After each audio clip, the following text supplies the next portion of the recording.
Hey, Denver, it's Paul. I'm a producer on the show, and I'm in your feed this weekend with a bonus episode. What you are about to hear is the recording of a forum that we moderated with the candidates running to represent RTD District A, which covers Central and Southeast Denver. Thanks so much to the Denver Press Club for organizing this, inviting us, and to the folks at the Buell Public Media Center for hosting. And I hope you all enjoy it. One more thing before you get started. I did check this, and it's going to make sense in a few minutes, but I confirmed that RTD, in fact, is going to be the agency responsible for running the Colfax BRT once it's built. Well, hi. Hi, everyone. Thanks for joining us tonight. This is great. This is a great turnout. We know the city cares about transit. Well, we know the people in the city care about transit. Maybe I should be a little more clear about that. And that's why we're all here today. I'm Bree Davies. I'm the host of CityCast Denver, and I'm here with my producer, Paul Karolyi, executive producer of CityCast Denver. We are so excited to see you all today. We've never done this before. I know a lot of the candidates, for them, it's the first time as well. So, bear with us as we figure this out. But we think it's going to be fun, and we hope everybody comes away learning something. So we're here to talk about RTD. It's an agency that doesn't have a great reputation all the time for being usable or reliable, but that doesn't mean a lot of people in the city don't rely on it every single day. And I think that's all why we're here. Before you sit 3 candidates running for a spot on RTD's Board of Directors, a 15-member body that sets the vision for the agency, oversees its leadership. This is the race for District A, which covers Central and Southeast Denver, one of Denver's most transit-reliant areas, from downtown all the way to the border with Aurora. So how this is going to work is we're going to give each of our 3 candidates the chance to make an opening statement, and then we'll ask each of them a few questions with opportunities for rebuttal from the other folks on the panel. And then we'll have a chance for you all in the audience to ask some questions, but please hold those until the end. And then you're going to hear closing statements from each of the candidates. And we're going to have some time afterward if you want to hang around and chat. With that, let me introduce our candidates. Starting from the left, Chris Nicholson is a political technologist, a proud urbanist, and one of the leaders of YIMBY Denver. Maybe a round of applause. Thank you. In the middle, we have Bob Dinegar, a longtime transit advocate who rode the Q31 bus in Queens to high school every day, drove RTD buses in Denver for 4 years, and was president of the Amalgamated Transit Union Local 1772. And on the far end, Kiel Brunner is a data scientist, researcher, partner, and dad who's focused on ensuring our regional transportation district is a meaningful part of our climate future. Okay, pop quiz, hot shots. We're going to start with a pop quiz. We just want you to raise your hand if you know the answer. What does a standard RTD day pass cost? Chris, you want to go ahead? $5.50. That's correct. Yeah. I like that. Thank I like you. the clapping after. This is now a game show. I think that's probably how it's supposed to work. Next question. We'll get to your opening statements in a segment. Oh, yeah, guys, skip the whole... I didn't even follow the script, Paul. That's okay, all right. Right, we'll get through Pop that. quiz Okay, is important too. This is the warm-up section. What does a monthly pass cost? Bob, you want to take that one? I pay $29. Bob pays $29. All right, I wrote down $88. Maybe that's some kind of special. You got Chris, the you wanna- RTD hookup or what, Bob? He gets the senior discount. There you go, Bob. How about this one? Let's call this one our last pop quiz question. How much would it cost to take an Access-a-Ride to the airport? That's our toughest That's a trick question. An arm and a leg. Arm and a leg. Guess we'll talk about that later. Kyle, do you want to? And where you're coming from is an Access-a-Ride, the flat fee plus. No, I'm sorry, that's on demand. $19. $19 is for, yes, regular old There Access-a-Ride. you go. So we got to know each other a little bit. We know how much things cost. Some of us do. Let's do some opening statements here. Chris, you want to start? Sure. Thank you, Paul. My name is Chris Nicholson. I am a full-time Art Transit rider, the only one running for the RTD board this year. I know what it's like to use RTD. I've been stranded by RTD buses. I've been late to meetings. I've been harassed on the buses by passengers. And I got into this race because I believe we can do better. I worked over the last year to get to know the candidates from across the region running for RTD, and built a coalition that put together a joint plan to address RTD's most critical problems: the quality, reliability, and safety of the service. We put out our commitment to riders that you can read at fixrtd.com. I'm the son of a single mom. I grew up in the suburbs. I studied politics and technology throughout high school and college, and then went on to work in the industry at the intersection of both of them.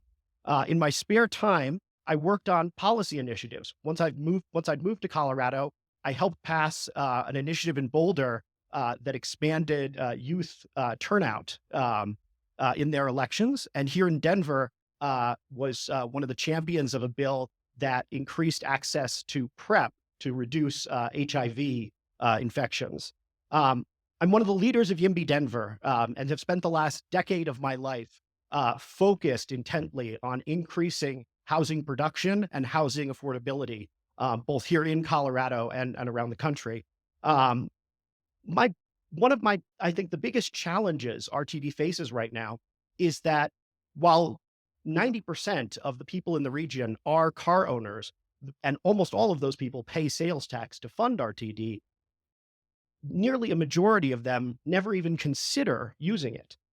We need to get RTD to a point where the average person sees it as part of their transit journey, because any public service that only has a small minority of people interested in it is never going to be something that offers the kind of quality that we all want from RTD. I'm running with the support of a wide array of Colorado leaders and organizations: Denver Mayor Mike Johnston, State Senator Chris Hansen, the RTD Transit Workers Union, ATU 1001, SEIU Local 105, Colorado Black Women for Political Action, YIMBY Denver, Denver State Representatives Mabry, Woodrow, Hernandez, and Valdez, Council Members Watson, Alvidrez, Hines, Parody, and many others have endorsed me because they see my commitment to transit quality, safety, reliability, and equity up close. There's a gap in our society between the people who have access and those who don't. Access to housing, good schools, safe streets, healthy food, and access to the world around us. If you can't afford a car or can't drive, transit offers a bridge between isolation and opportunity. Today, I posted and announced my sustainability plan. I'm proud to be the first candidate in this race to do so.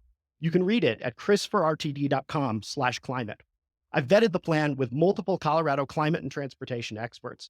Our planet is warming, and the climate vibes my opponents offer are not simply enough. We need concrete solutions.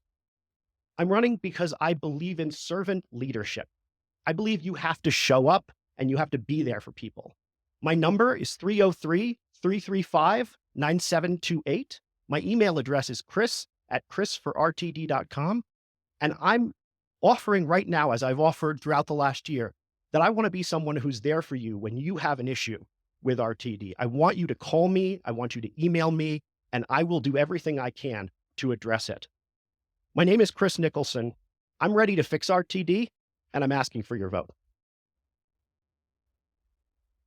Chris, that was a little longer than our agreed 3 minutes. I did not say that earlier, but I'm going to be tougher on you all going forward. 2 minutes for answers later, 3 minutes for opening statements.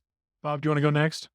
Sure. I'll try to stay under the 3 minutes. I got 3 pages. How's that? 3 minutes. Thanks for your interest. As the organizers know, I chose not to participate in this forum at its original venue.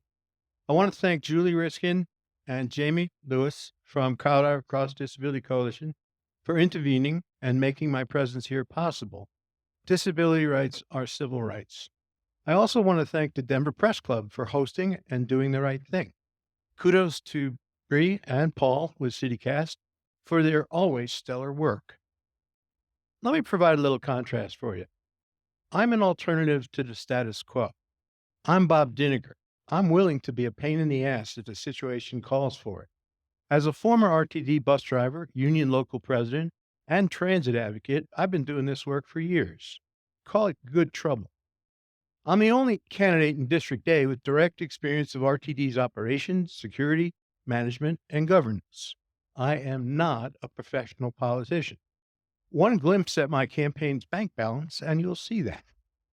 I started paying close attention to RTD's board in early 2020 because my life literally depended on it. I had passengers coughing as they stood within inches of my face. No one wore masks. The very real fear of being exposed to a deadly virus became part of my workday.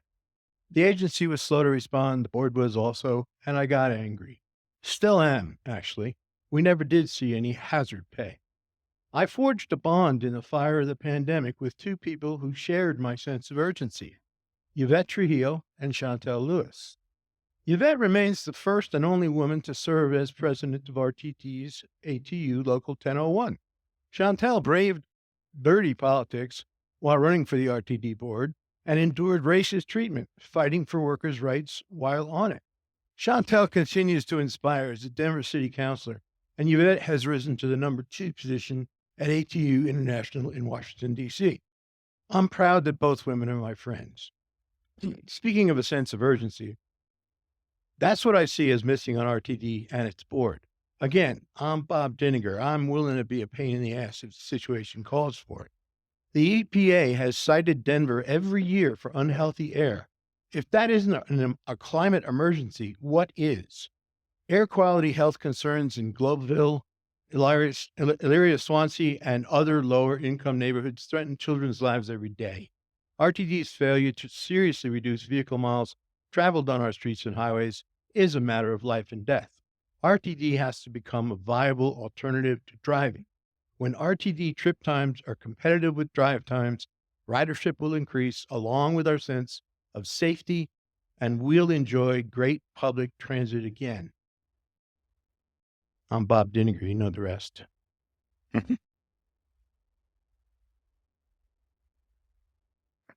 Kyle, you want to go next? Absolutely. Thank you.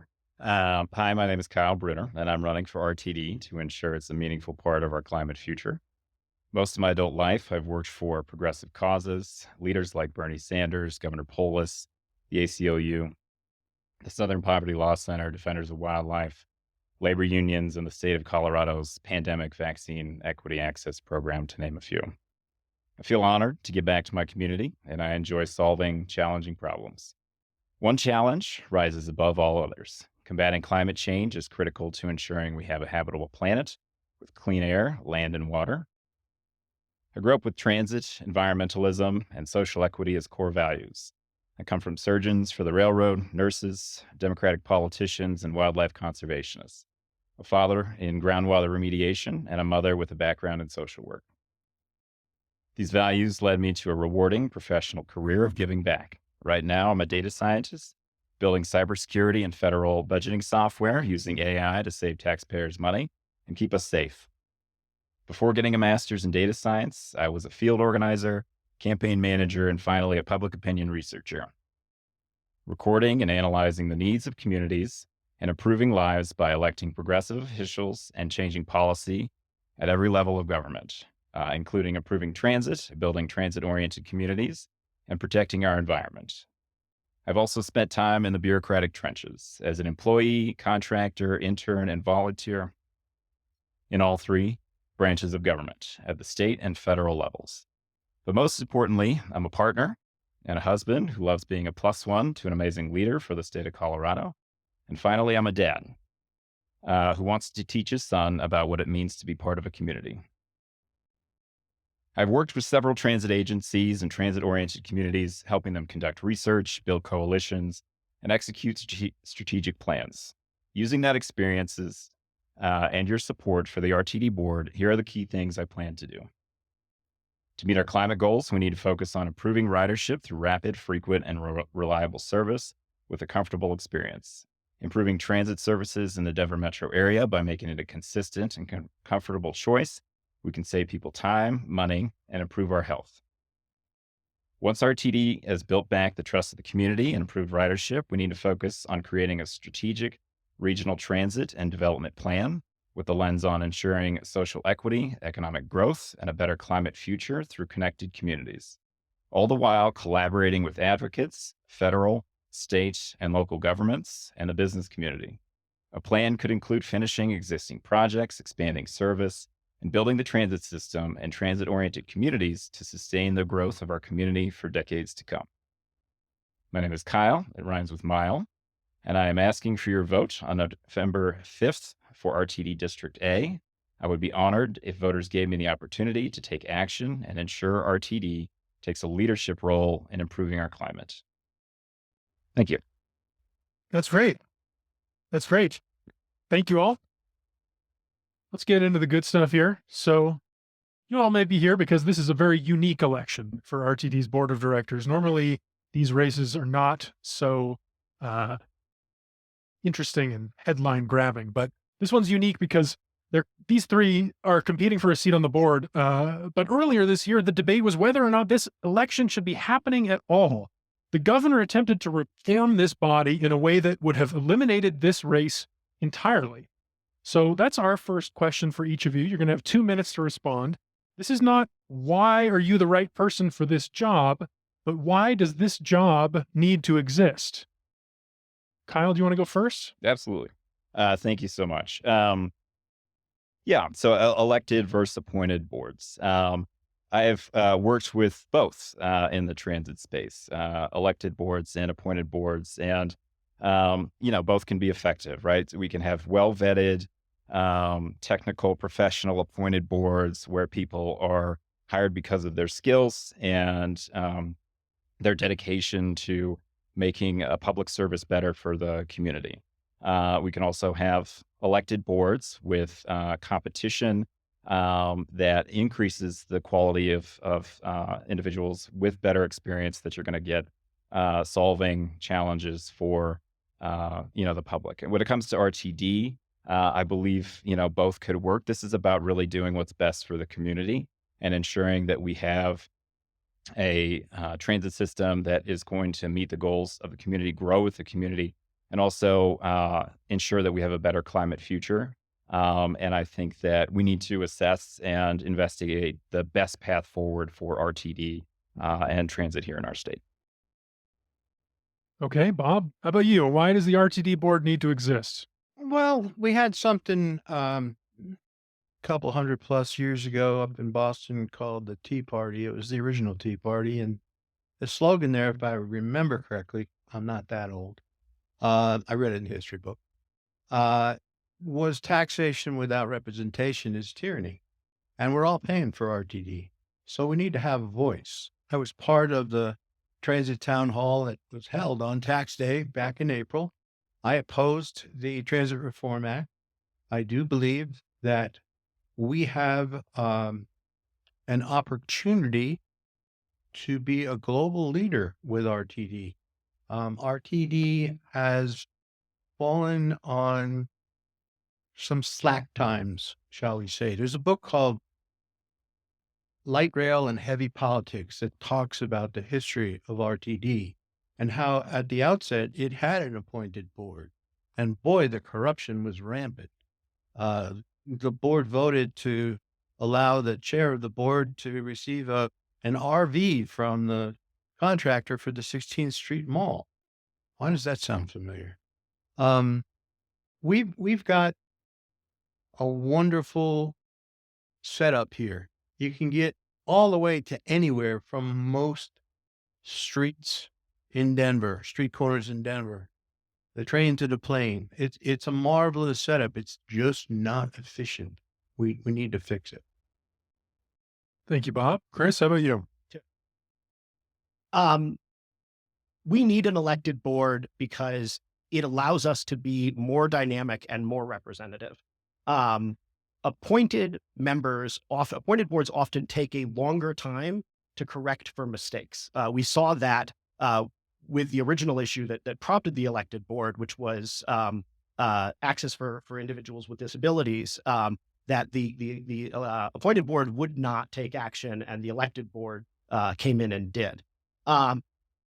When the bill that came up this year threatened the board, Bob, to his immense credit, stepped up and got involved and was very vocal and very active. And I, alongside him, did the same thing, spoke up, got engaged, worked with legislators, and killed a bill that would have gutted representation. We have 4 districts right now that are majority minority. The result of that bill would have been 0 districts that are majority minority. We need more diverse representation on the board of RTD, not less. But the thing that struck me about that is that when all this was going on, Kyle was nowhere to be seen. He hasn't been involved in a transit issue until he decided to get into this race. So for him to be talking about, appointed versus elected, and he can't choose between one or the other, I think what matters here is when RTD is threatened, when the voters' rights are threatened, you should show up. You should demonstrate that you care, before you decide to run for something like this. You've been around for a while. I've been around for a while, and I'd never met you until you decided to run. And I think that's kind of questionable, to be honest. Just want to remind everyone to silence their cell phones. Thank you. Bree? Well, we're going to jump off of something that you just said, Chris. I'm going to ask you all some different questions related to the Governor Polis's relationship to this whole situation. And Chris, it seems like you may have already made enemies with the governor in some capacity when you led this charge against his effort to reform RTD earlier this year. Should voters be worried about your ability to work with the governor directly? So there are 15 people on the board of RTD, and quite honestly, it's not the responsibility of every member of the board to work with the governor's office. It's the responsibility of the chair of the board. It's the responsibility of the executive committee. We want RTD negotiating as one entity, not 15 board members. I've known Jared since I moved to Colorado, actually before I moved to Colorado. And he and I have been very friendly. He's been a phenomenal champion of housing politics and pro-growth here in Colorado. And that is probably, aside from transit, the number one thing that I have cared about in my political life. We disagreed on this piece of legislation. We disagreed pretty strongly. And if there's one thing people know about me in politics is that I don't do anything with half measures. I thought the bill was very, very bad, and I did everything I could to kill it. I have a feeling that when all of this is over, we'll get along just fine. Kyle, you entered the race shortly after this whole brouhaha with Chris and the governor. Yep. You have close ties with the governor's office. What would you tell a voter who's concerned that you are only running for the board to do Polis's bidding? That's a great question. Thank you so much for bringing that up. And so I think that to clarify, nobody asked me to get into this race. I did this because I had experience in the field. I think when it comes to someone who has built transit-oriented communities, worked with several agencies in a collaborative space, I think you have a singular choice up here. And that's what I'm bringing to this campaign and trying to, tell the voters about, right? So I have worked with about a half dozen other transit agencies, and the best examples of the work that I've been able to achieve there is in building coalitions, collaborating, having a healthy working environment where it's, and I think what's lost here is that oversight does not have to be aggressive and adversarial. I think it could be a collaborative space. I think that when it comes to governing, it's important to create a tone and a space for that type of growth. And I think that having built, as I mentioned, transit and transit-oriented communities with coalitions of the business community, transit agencies, elected officials, environmental groups. That's what I want to bring here. And I'm not coming into this with any enemies or preconditions. I'm coming into this with experience, technical know-how, and a passion for it. My son's here tonight. We chose to raise our family here in Denver. And we are doing this because we know how high the stakes are. We know this is about our climate. And we know this is about his future and building a transit system that is going to be successful for 40, decades to come. And that's going to take coalitions of people that have. That's 2 minutes, Kyle. Thank you. Thank you. I am going to ask you a follow-up question Yeah. because I just don't know much about you. I'll ask Chris about you as well when it comes up. You mentioned you've built transit projects and transit-oriented communities before. Right. Give us an example of a transit project you built, what your role was. 100%. Yeah. So as a public opinion researcher, I worked with several different transit agencies to understand the needs of the community, build a strategic plan, and then execute a vision. and Measure W in San Mateo County was one where we raised, and I'm not going to get the dollar number right, but it was over $1 billion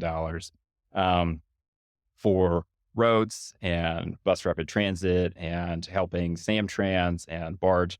And, we took that campaign from start to finish.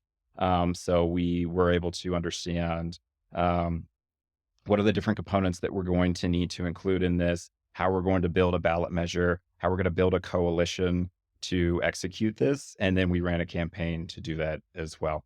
Also worked with, how much time do I?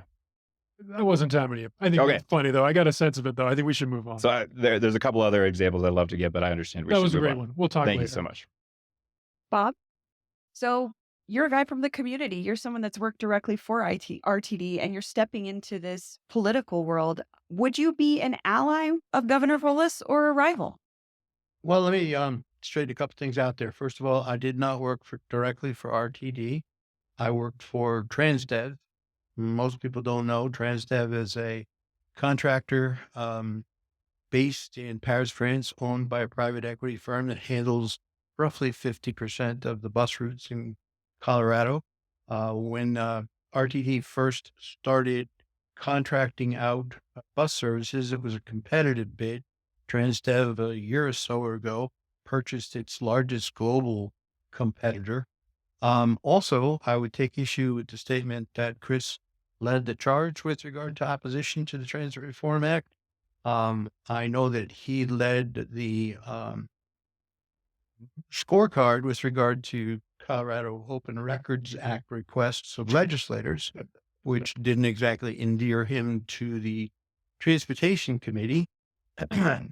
But my interest in this race and my focus on going forward, you asked me about would I be an ally of the governor? I'll definitely work with someone that's willing to work together. But I do not necessarily like the idea of the billionaire wagging the big tail.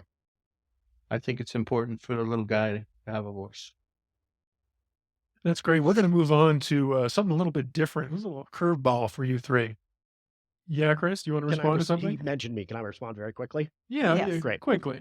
Just wanted to say two things. First off, I very much intended to say help lead the charge. There were incredible people, Ian Thomas DeFoya on that, Fofi Mendez, you, and a number of others who were part of that coalition and made it happen. This was not something that I just slammed myself into the breach. The second thing is that Actually, it was Bree that said it. so my No, apologies. your second point, Chris. Yes. It's I will never apologize for wanting to get information out of public officials. We didn't know who was in the room, who was at the table in that fight. By getting those public records, we were able to tell that communities of color were completely absent from the stakeholder meetings on those records. And it's because I made those records requests, and I'm very happy that we did so. Love a good FOIA. Thank you. Yeah. All right. For these next three questions, I want a show of hands. All right. So number one of RTD Board's main responsibilities is overseeing the CEO, Deborah Johnson, who has been in hot water recently. You all might have read about some of this. She's been avoiding questions from the press, including about her mysterious firing of RTD's police chief. Please raise your hand if and when you are elected, you would be a vote to remove her as CEO. All right, noted. No hands. No hands. No hands. Number two. A lot of Denverites are nostalgic for the old streetcar system. Would you support RTD rebuilding the streetcar lines? I would love it. Two hands. Hit all three supportive. Kind of a surprise there. So next one, some Denverites worry about RTD changing too much and losing access to their bus to work. Is there ever a circumstance in which you would support shutting down a bus line? All right, Oh, we we got got- Chris and we got Kyle with hands up. Bob, no. Do either of you want to elaborate on why you would support shutting down a bus line? Yeah, I think, as communities grow, as places change, you do have to reevaluate. I think RTD has it's an optimization plan that they, look at data, they look at metrics, they look at density, they look at ridership, and they try to understand the needs of the community. And I think that's critical part of how we best serve the community is understanding, what is the best footprint for a bus line or that we're going to be, servicing. And, how can we best service that? I think it always, there is a battle between, coverage and frequency. So you have to determine what are going to be the highest used lines. I don't think you're ever going to shut down the 15. It's like 20,000 people a day. But there are, the potential exists that there are lines out there that are just not being used. So I think it's fair to say that we could shut some down. Chris? Yeah, so RTD spends a dramatically different amount of money subsidizing some lines versus others. For the 15, for the 0, for the FF, we're talking single dollars per rider. For some of the locals, it can go up into the tens and even $20 per rider. My goal is to maximize the amount of ridership that we have and to reduce the wasteful spending that RTD has on routes that aren't performing well. I think the goal should be to run service where people are going to use it. There are absolutely concerns about equity and about coverage to make sure that this is a network that is effective. But at the end of the day, if more people are using it, then that means more people are getting benefit out of it. And that is the metric we should be going for. Okay. Before we move on, I'm going to do a quick fact check on you there, Kyle. You said they're never going to shut down the 15. I believe they are actually currently planning to because it's going to be replaced by the They're Colfax tying it. BRT. You got me. BRT. Yeah. You got me. And but they're Bree? expanding it, right? It's going to be even bigger and better. Not RTD, though. Breeze? Paul's just being Paul. I mean, Yeah. RTD is going to run the line. Well, that's It's He's right. RTD is going to run the line, but it's going to be a CDOT yeah. project. City.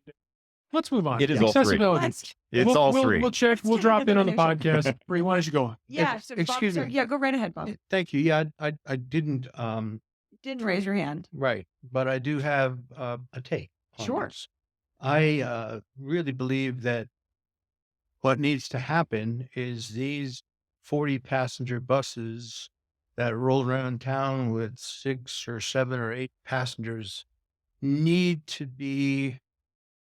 those routes need to be looked at with a mind towards possibly substituting what I call right sizing the vehicles, maybe putting 16 passenger vans with wheelchair lifts and offering more frequent service on those routes.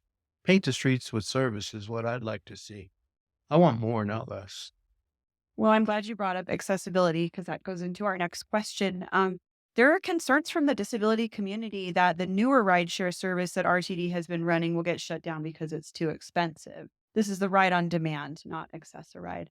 But I've also talked to some of my friends who use wheelchairs and are RTD riders as well, who say even that particular service, the rideshare service, doesn't accommodate or serve them. But Access-a-Ride is also can be slow and unreliable.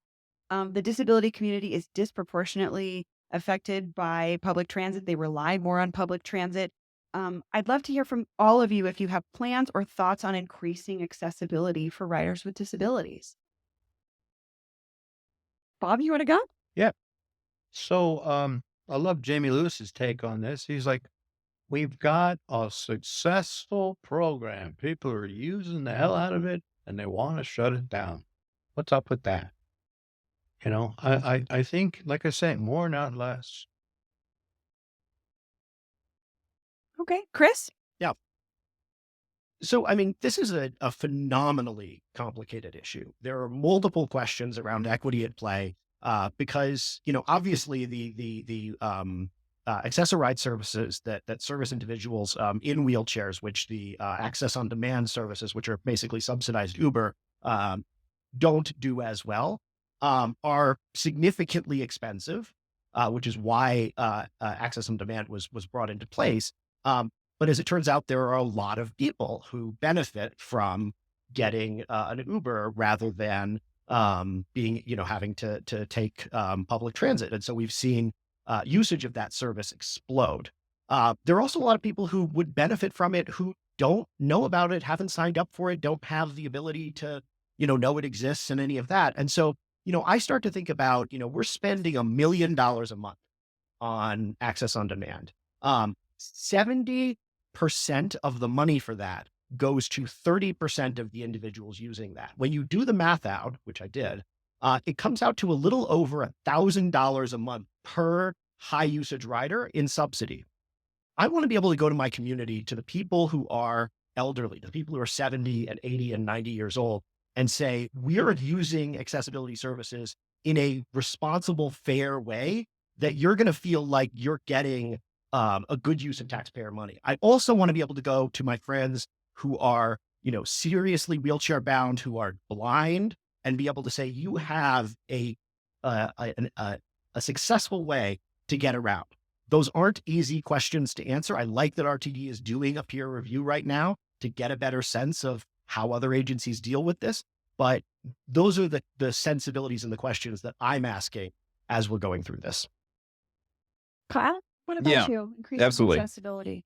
I think the report that came out kind of noted that access on demand is not sustainable at the current rate.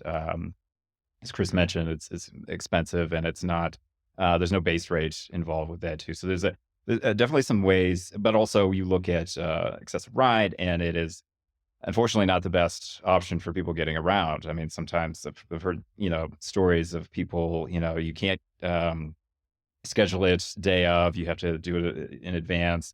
Sometimes people get picked up, and they'll pick up 3 other people, end up taking 3 hours to get what should have been maybe a 20-minute ride. So there's definitely there are better ways to do this, right? And I think we need to look at other communities and figure out what's the best suited match for us here. I think there's also some issues with accessibility when it comes to just the services that we have already. There's issues with grade and issues with accessibility of wheelchairs getting on buses. I think, other communities we have, San Francisco, I mean, there are areas where it is easier for a person to get on than I've seen it accessible here.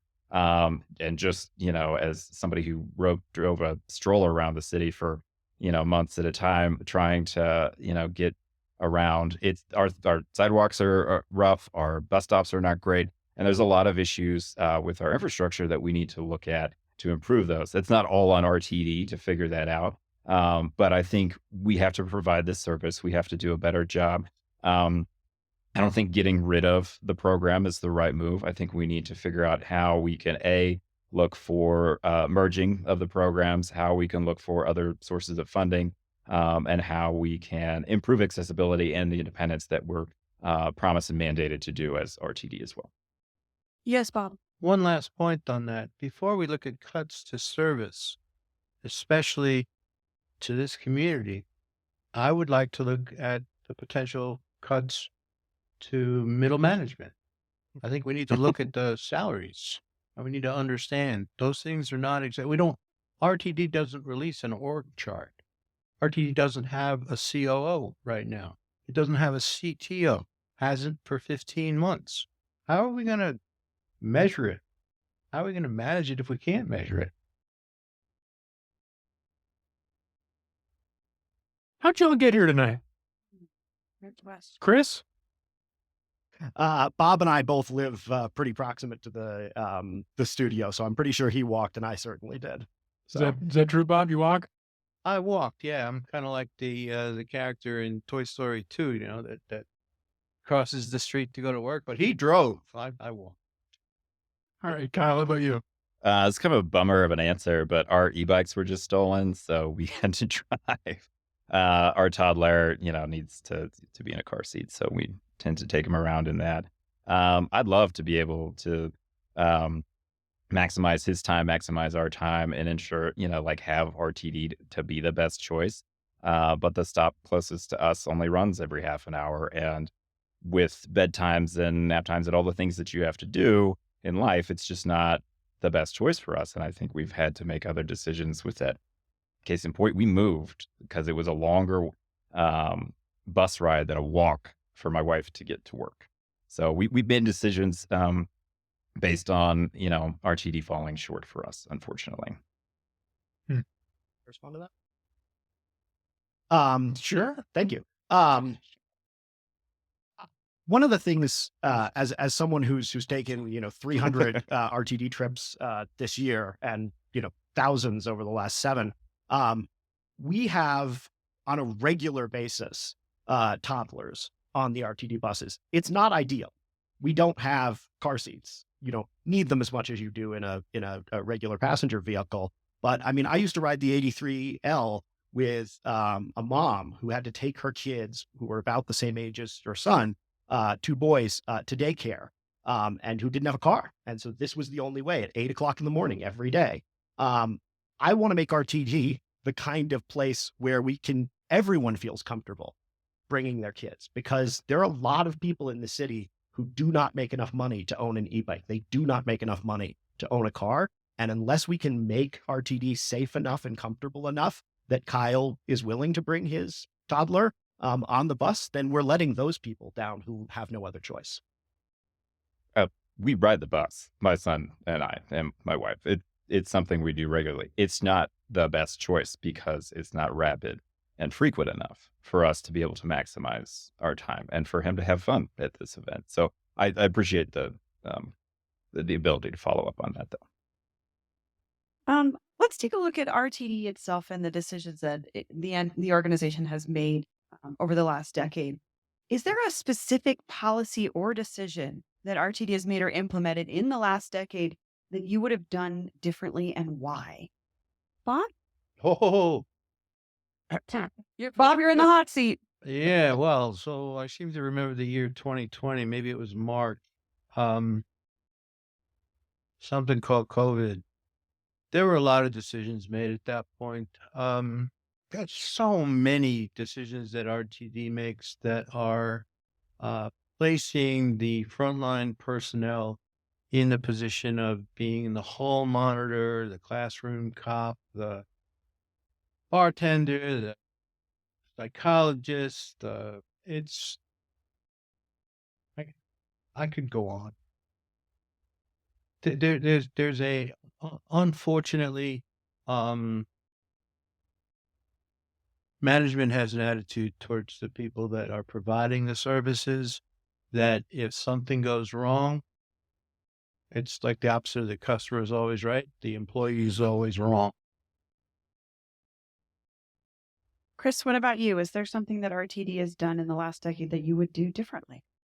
I'll give you 2. The first one actually hems back to what Bob said about the pandemic.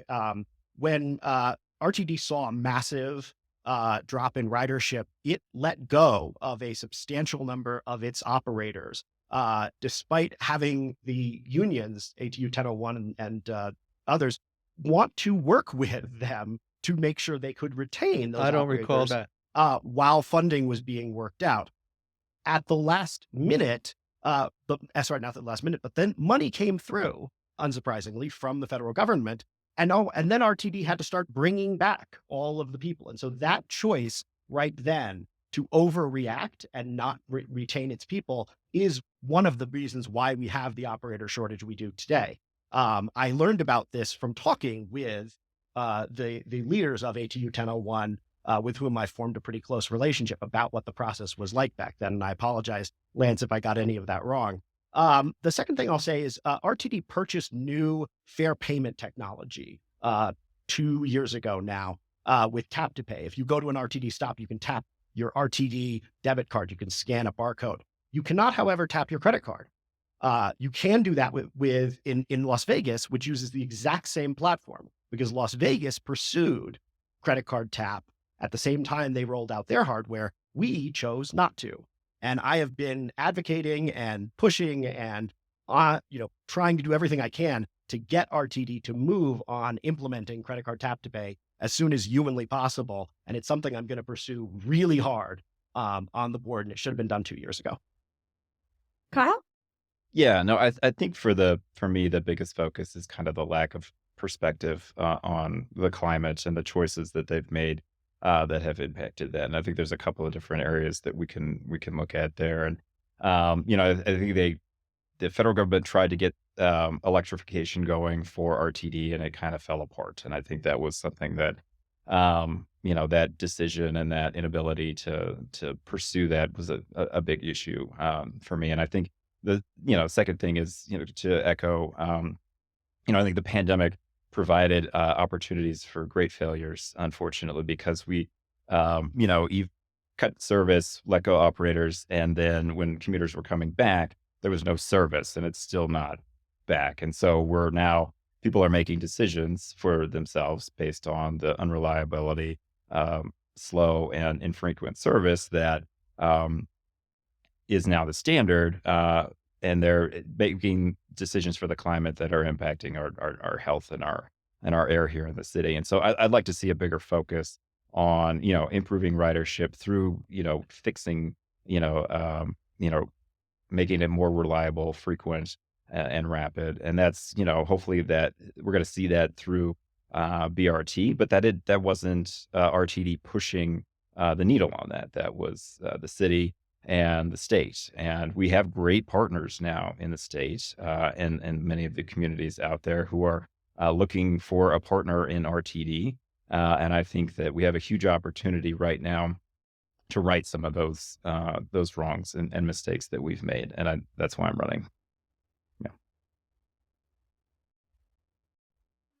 I kind of want to hear from the audience. Are you ready? That sounds great. I'm I'd ready love to hear some of from your you all. questions. Does anyone have any questions? We got producer Olivia here who's going to bring around a microphone. Oh, you will love everybody. I see a whole bunch of hands shooting up, Olivia. All right. I'll go to the easiest to access. Oh, it went off. Hello. You're good. Hi. I am curious what y'all think here, especially you, Kyle. You talk about all this improving frequency, all that. Where are you going to pull the money out of the hat to just hire more drivers, get them on the road, improve these frequencies? And how are you going to decide which corridors to prioritize? And I guess what would be a good headway time? What would you say is good frequency? That's a Well- good question. What was your name again? My name's Eris. Yeah. Thanks, So Eris. Go ahead, Kyle.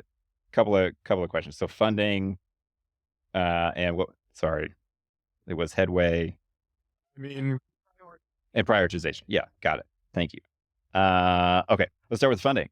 Look, I think like I just mentioned, we have great partnerships with the state, and we've seen the ability for the federal government to step in as well. I think RTD's funding mechanisms right now are not sustainable. We're not capturing enough at the fare box, and the sales tax is clearly not covering what it needs to for us to maintain, improve, and expand the services in a meaningful way. So I think we have to start by improving ridership before we can go back to voters and ask that question. But I think when it comes to what the board can do to guide a policy is set, for improving ridership is set policies that are data driven and focused on metrics and goals in a way that helps the agency achieve its goals, right? So we as a board have to create a collaborative space with good oversight, good audit, and then set goals for the agency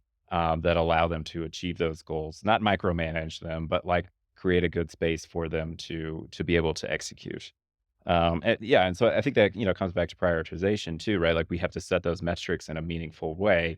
Are we connecting dense communities that have the ability to improve ridership? Are we connecting transit-oriented spaces that are, populations that are interested in riding transit? As I mentioned earlier, this is a balance between coverage and frequency.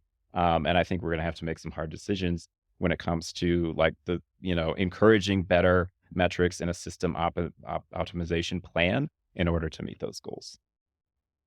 That's great. Let's get another question here. Olivia, how about just right next to you? Yeah. What is your name and go ahead with your question. Hi, my name is Abe.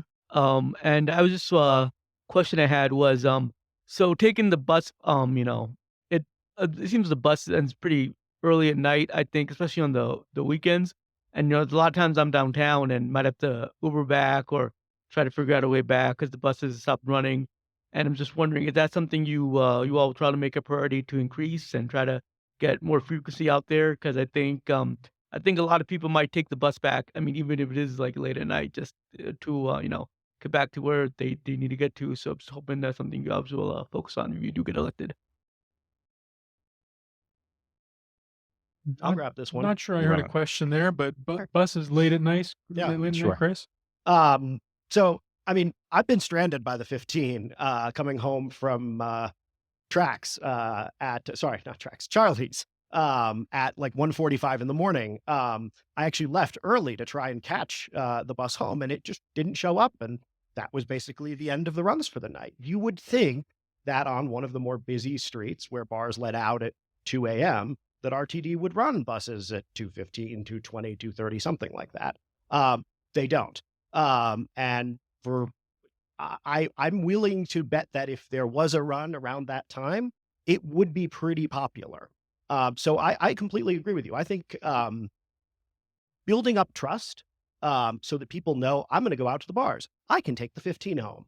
I can stay out and have a good time, and I don't need to worry about, making sure that my friend is going to be able to take me back home. We've all been there, I think. And so, I think we need to look at 24-hour service on our most popular lines, on the A line, on the 15, on the 0, even on the FF. I think it sends a message that if you can run every 15 minutes, 24 hours a day on the stuff people know they need to use, they know they like, people will trust it more, people will use it more. Anyone else? Anyone else? Wow, lots of questions. Lots of questions. Olivia's going on. I'm Lloyd Dixon, and excuse me, I'm a former driver, and I hear everyone say they want more service, more frequent service. The problem is the days are long enough for the driver as there is. We have driver retainer problem. First of all, the pay's not worth a 13-hour day from home. That's what they normally put up with. And right now, I'm not working for other reasons. But I agree, we do need the more service. I've thought about it. There are issues with managing the schedules.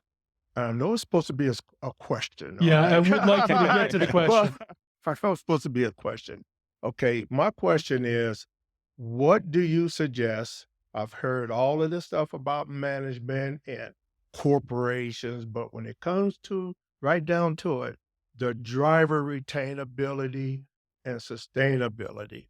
What are you planning to do or confirm about keeping drivers, making it worthwhile for them to stay on there so you can have that every 15-minute shift? Anyone can answer that. Sure. Bob, why don't you take that one? Thank you. And thanks, Roy. Great question. And a big concern. I understand that the job fairs that RTD is conducting for operators, at those job fairs, they're telling candidates you can make $100,000 a year driving a bus. And that is including overtime, which now is double time, right? But when you get into the reality of it, it's a very stressful, exhausting job. You and I both know that what a bus operator does on their day off, more often than not, is sleep. So what I would say is we need to take a page out of what the dock workers have just done, what the UAW has done, and we need to pay people more than enough to cover their bills so they can put away a little bit of rainy day money. And that means starting out at $40 an hour. I'm sorry, $26, $27 an hour to start, $13.50 a month for rent. Forget it. You can't retain people. It's unsustainable. So let's get real about that. And I know that sounds outlandish, and I know we're going to hear from, folks that will say that that's unrealistic, but I'm sorry, it's unrealistic to think that this is a sustainable situation. It's why we haven't been able to hang on to the operators. Can I jump in on this one quickly? Yeah. Thank you. Yeah, quickly. You can have a minute. So I'm proud to be endorsed by ATU 1001, the RTD Bus Operators Union. And I've built a pretty close relationship with them because I'm someone who comes from a strong labor background and a really firm believer that we need to provide for workers. And the reason that that's important here is that working conditions are one of the key drivers of why people choose right now to leave and go work for UPS, where they're not going to get spit on and they're not going to get asked to take a bathroom break measured in seconds. And they're not going to get treated differently than RTD treats its management.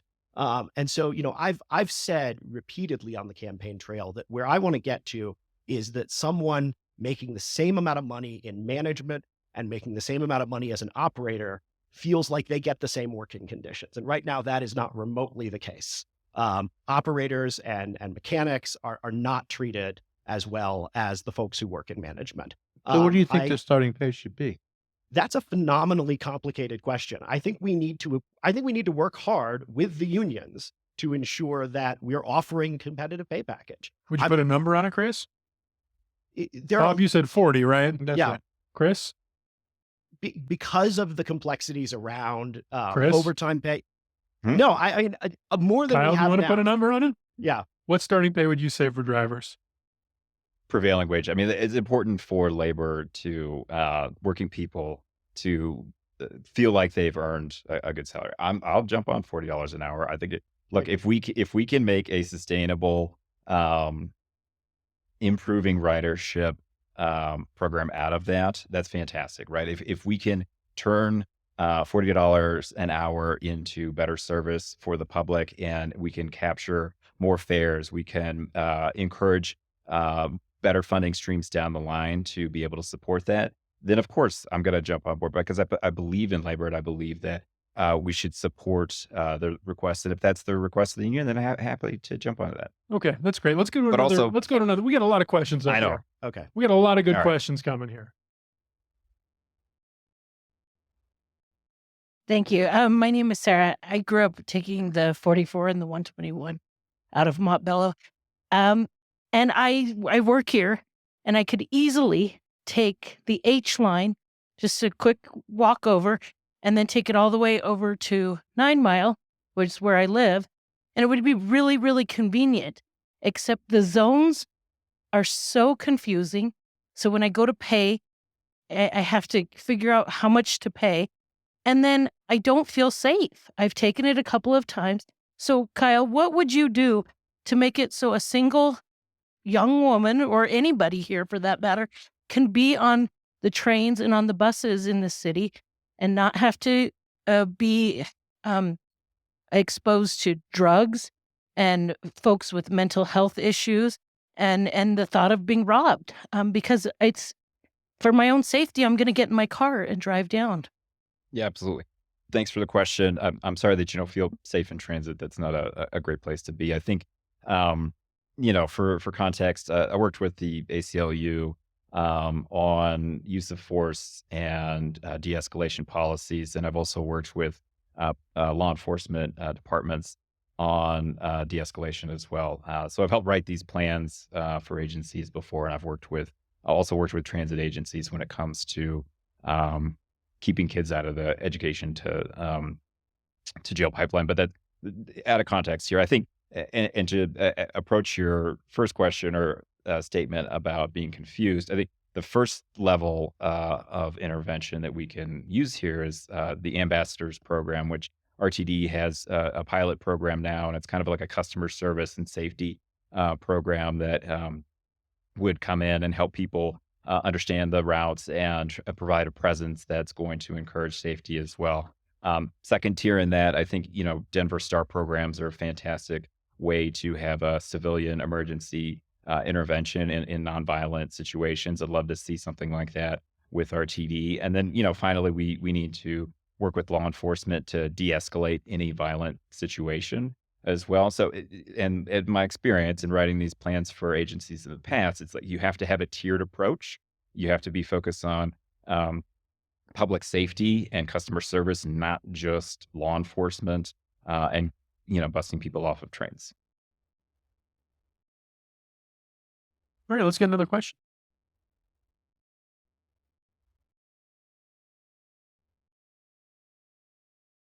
That's who I was thinking too, Olivia. What's your name? My name's Jenica, and I think something that's very interesting about District A is it encapsulates a lot of the problems of RTD. which is in part, it has some of the most popular routes. It's got things like the Mall Ride and the A line. It also has a huge swath of folks who would have a hour plus walk to get to their nearest major transit center. RTD is clearly designed to get folks from the suburbs into the middle of the city, but doesn't really connect the city within itself very well. How would you address that problem, which I think would significantly impact readership? Anyone in particular you want to take? Chris seems to want to take it, so It's all yours, Chris. I think I probably do use RTD in District A more than my competitors. I'll first start off by saying that while the A line is near District A, it's actually just outside because it's up at Union Station, which isn't included in District A, though a lot of us use it. The lines that go through RTD the lines that go through District A are interesting. They run from a sort of wealthy urban downtown through a wealthier or suburban sort of center of the city out to one of the more low income communities that we have out in Aurora. So you end up with like the 6 and the 15 and the 10 and a number of other lines getting used by folks who don't look like the communities that the lines are running through. And I think that that's a really important thing to remember when we're talking about transit in District A, because it's not like routes just serve the people that where the bus stops are.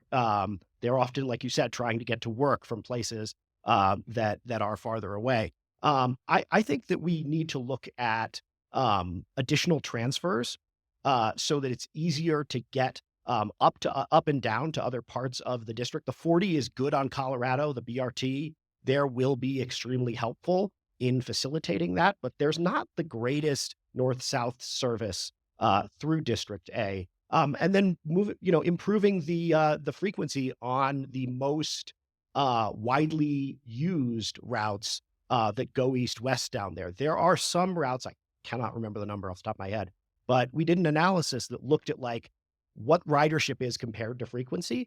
And there are some east-west routes along the bottom of District A that get really high ridership relative to the number of buses that run.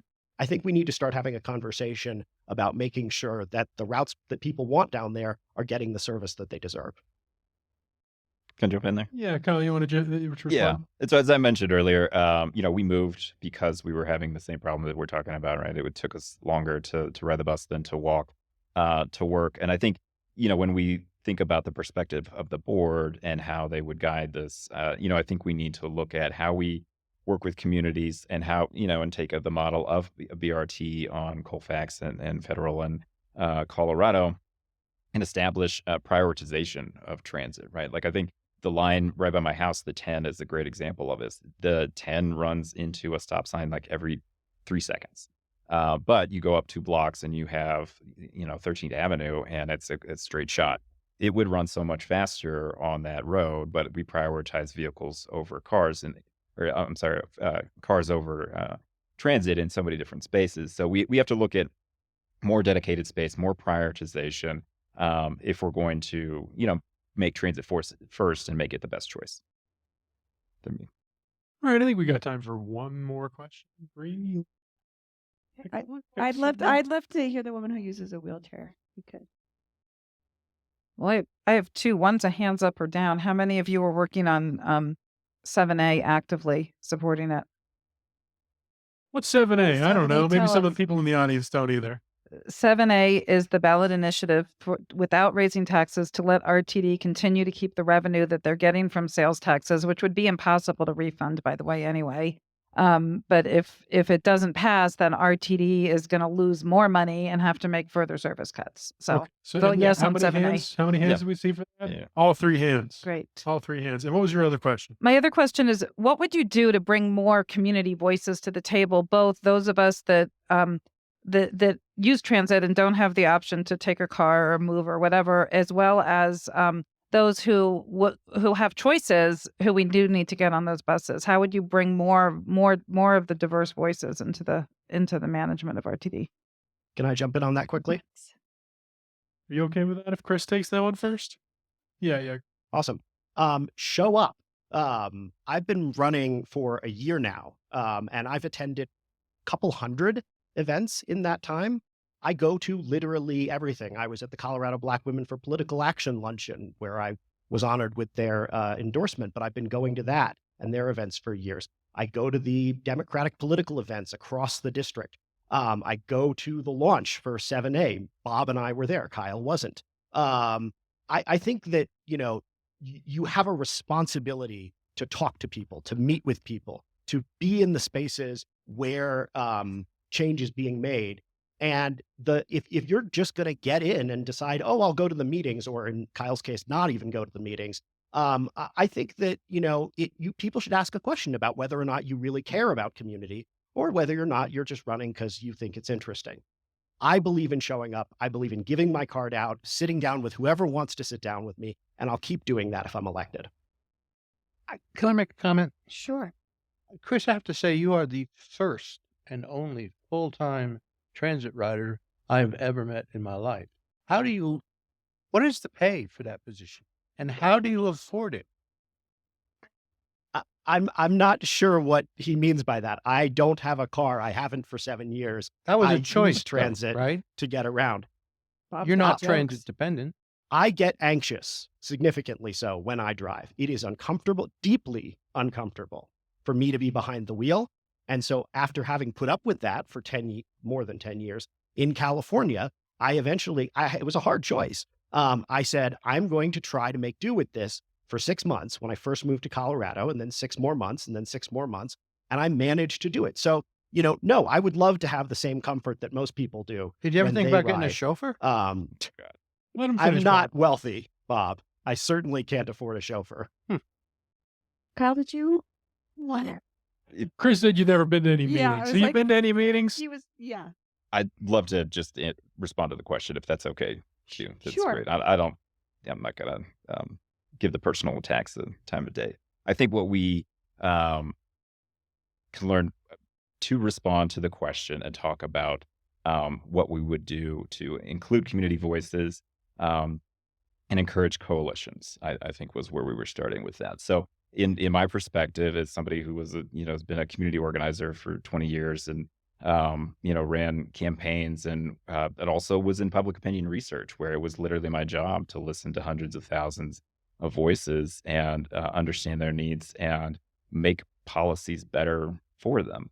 I bring that experience to the table, building those coalitions, reaching out to the community, and just listening. I think an active listening is the best policy here. And I think if we pull that back into the perspective of RTD, and that's having better communication. That's better communication about line closures and slowdowns, and that's better communication about what's going on in RTD. And that's going to start with improving the tone, right? It's going to start with having better conversations on the RTD board. It's going to have better conversations with the GM and then including members of the community. We have an awesome advocacy community in transit and environmentalism, in accessibility, and beyond. And it's those coalitions that are going to build transit of the future. I'm not going to do it alone. I'm going to do it listening and encouraging a healthy environment for growth.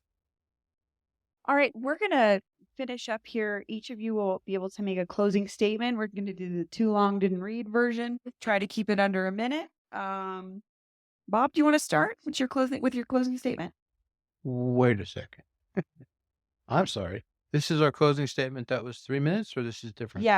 Yeah, we're shifting it down. We feel like we've gotten plenty of forum here. We want to do nice, I wanted to concise tell a story, closing a statements. real world story about being out on a bus. You got 1 minute for your closing statement, Bob.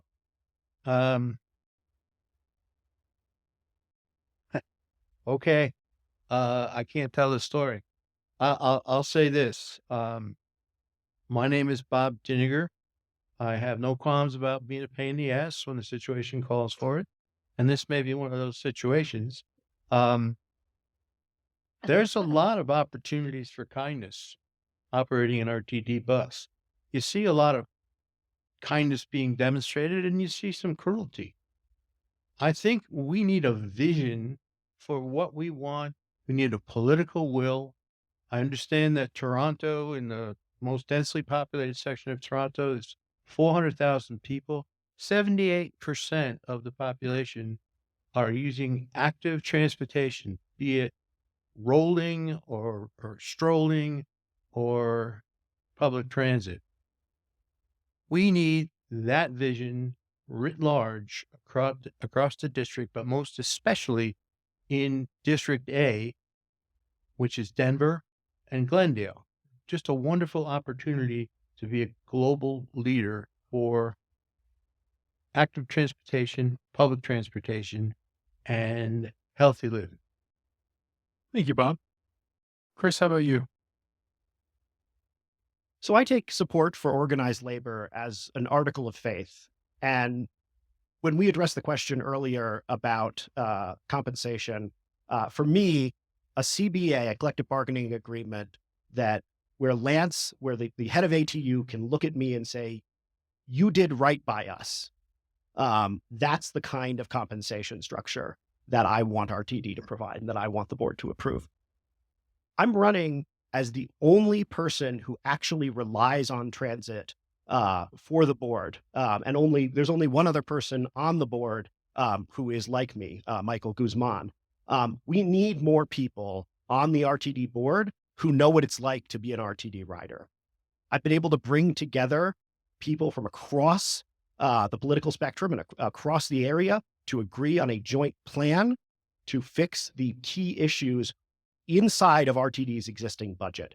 I think the biggest question you have to ask if you're listening to this is simply, who do you think is going to most be able to help turn the ship around at RTD? Who is going to be able to help fix it? Who is the most dedicated candidate that is going to put in the work necessary to build the relationships, build bridges with elected officials like Mayor Mike Johnston, who is endorsing me, like ATU, like SEIU, to create an agency we can all be proud of. My name's Chris Nicholson. My number is 303-335-9728. And I'll be there for them, and I'll be there for you as well. So please get in touch. And I hope Chris. to earn your vote. Thank you, Chris. Kyle, your closing statement? Yeah, of course. Thank you to our moderators, everyone listening, and my fellow candidates. Hope voters are well served with information to help them make a choice on election day. Making a choice for me is not only someone with budgeting and oversight experience, technical and data analysis experience, communication and human behavior research experience, lawmaking and government financing experience, coalition building and community organizing experience, but also a choice for someone who has gone further than activism by taking action to build transit and transit-oriented communities and protect our environment. I understand government and policy making, and I have the skills to deliver a better RTD. I know what turning around RTD is going to be hard. One of the hardest things I've had to do was help my toddler use an inhaler and try to explain to him why he's having trouble breathing. Our air quality in Denver is the 6th worst in the nation, and inhalers help, but they are not a long-term solution for our climate future. We need trees and trains and buses, and every single toddler I've surveyed agrees. Hopefully, we can get some voting age folks on board as well. Our future requires leaders who will build coalitions, make strategic assessments, and execute a vision. We chose to raise our family here in Denver and know how high the stakes are for our quality of life and our climate. I'm running because I believe we can improve lives and our environment with a better RTD. As I mentioned, my name is Kyle, rhymes with mile, and I would appreciate your vote on November 5th. I would be honored if voters gave me the opportunity to take action and help us all breathe a little easier.